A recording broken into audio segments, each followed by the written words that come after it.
Shouts to Cody Dre. Cody Dre. About to get a backiotomy later on. No, I'm just kidding. Well, all right. So actually, it's a total derail. So, I don't know if there was a report on the dirt sheet saying that Undertaker be feeling away, like he want to go back in the ring because every time he be watching wrestling events, he be feeling like he wants to get back in the ring. And I quote tweeted it, and I just said, no. And Cody Dre gonna respond to me, talk about we back. And I said that motherfucker going to need to get a backiotomy. Like, what match is Undertaker going to be doing? Who's he going to be wrestling that's going to make sense right now? Hey, let Undertaker bring back the cinematic match from Cody. But I thought the Boneyard match would have been enough, right? Like he got to ride the motorcycle. Boneyard to Electric Boogaloo, nigga. Against who? Who? It's going to be Austin Theory? Nah, he's gonna go to AEW. It's gonna be him and Luchasaurus. Oh my god! And Adam Copeland. He can't be. What's his name going? Wait. What is Mark Calloway's name when he goes to AEW? Dead Man. Mark Calloway. He's Dead Man. Dead Man. DEDMAN. Just so there's no. DID. Like I said, Dead Man. Dead Man. He's from Merlin.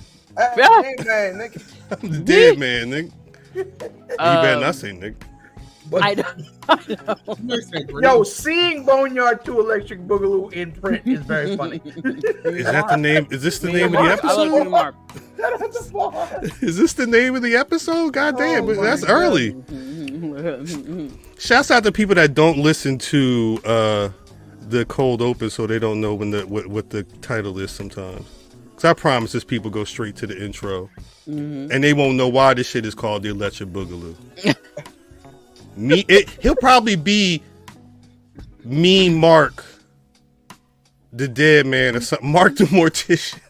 Mark the Mortician. Mark the Mortician is good. Mark the Mortician. I like that. Gravedigger is probably a good one as well.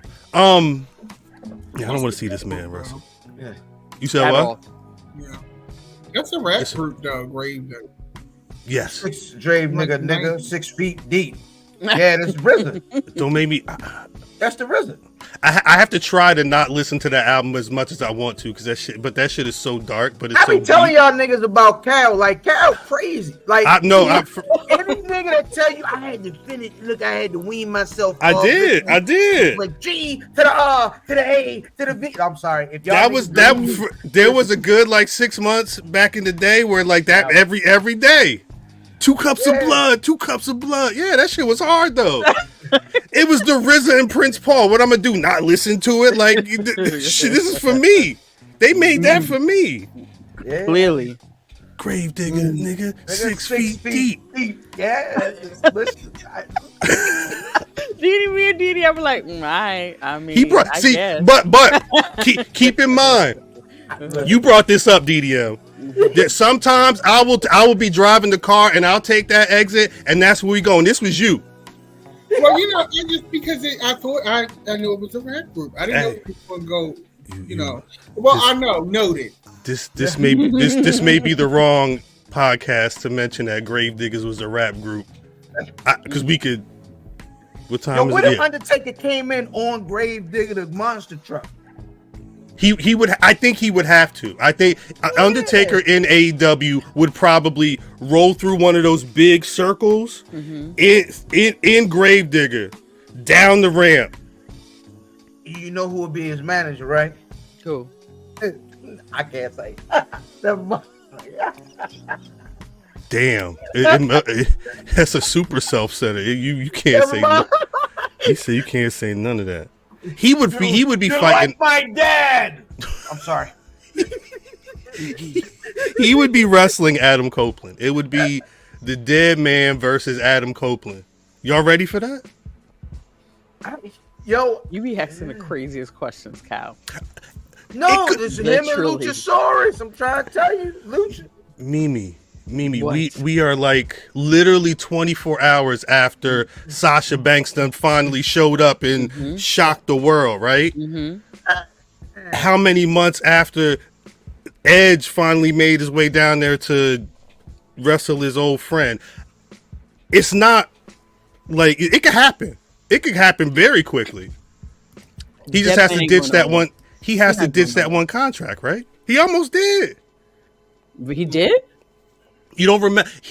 The Undertaker? I'd have to go back and check the year. Somebody in the chat let me know. But there was a point where Undertaker's contract, there was a contract situation where he was not re-signing. And what Undertaker started doing was, I'm going to go to Starrcast and I'm going to do these podcasts. He canceled Starrcast at the last minute. Remember what he did? He put his booking info in the bio and it had nothing to do with WWE. And he canceled that. And then not too long after, they said, oh, Undertaker is locked in for X amount of years with this Legends deal. It's the first of its kind. He's going to be doing these shows and all that stuff.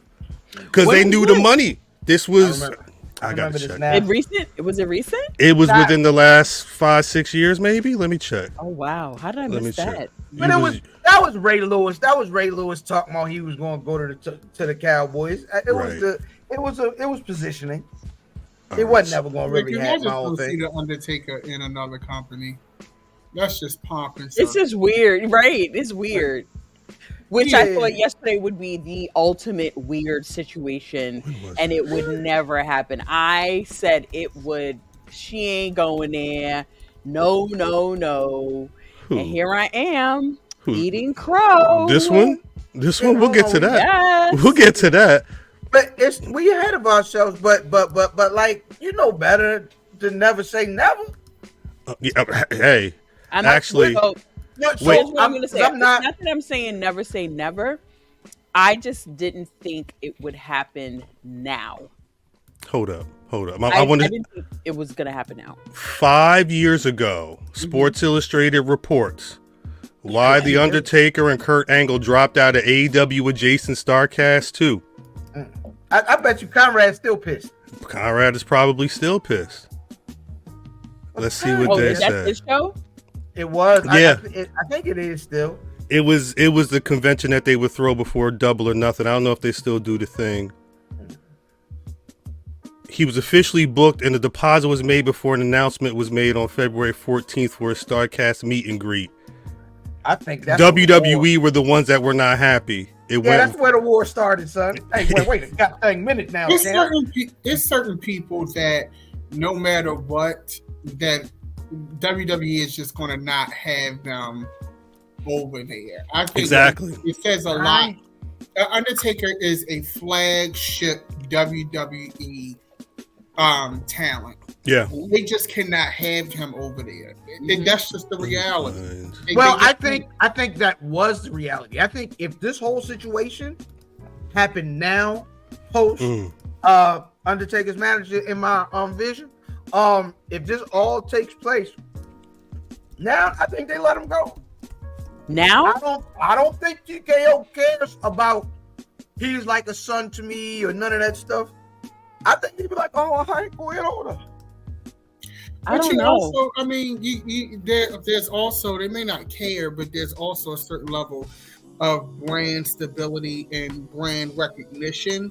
And there's certain people that when you think WWE, there's certain people that you just can't afford to have somewhere else. And that's Stone Cold, The Rock, Undertaker. Yeah. You just can't have them nowhere else. This is February 2019. It's like a brand preservance. Like you have to preserve that. That's part of their legacy. You know what I mean? Just like the other man is a part of their legacy. And the fact that he's still here. That was his tweet. I'm sorry. That was his. Look like it. I mean, he lost all that hair, but they said like Undertaker know everything right there. Somebody mentioned John Cena in the chat. Donnie, John Cena. Yeah, John Cena too. John Cena. Go ahead. I'm sorry. No, go ahead, Mimi. John Cena, out of loyalty, would never go anywhere, in my opinion. Oh, probably not. But I agree with that. That's different from what I'm talking about. Right. I think that was main man getting pissed when he saw it. I'm sure he went into a rage almost when Shorty saw it. Like, oh nah, this ain't happening. Facts. And I don't think them people there now have that level of anger about it, and they would have had to move very fast. Like, you know what I mean? They went old school. Cancel that. I got $1 million check for you right now. Oh, that's why the department ain't writing that $1 million check right now for them. Which you bring up an interesting point, fam, because that there is, well, a lot of people are happy that Vince is gone. Yes, Vince had his faults and he's done some horrible things, allegedly, right? Mm-hmm. There's a certain level of brand preservance that comes with Vince. That in the TKO era, we don't know how that looks now. Right. And I am like, the first stop is seeing his Prime logo in the ring, which I get. But we'll have to, I'm still waiting to see how this works.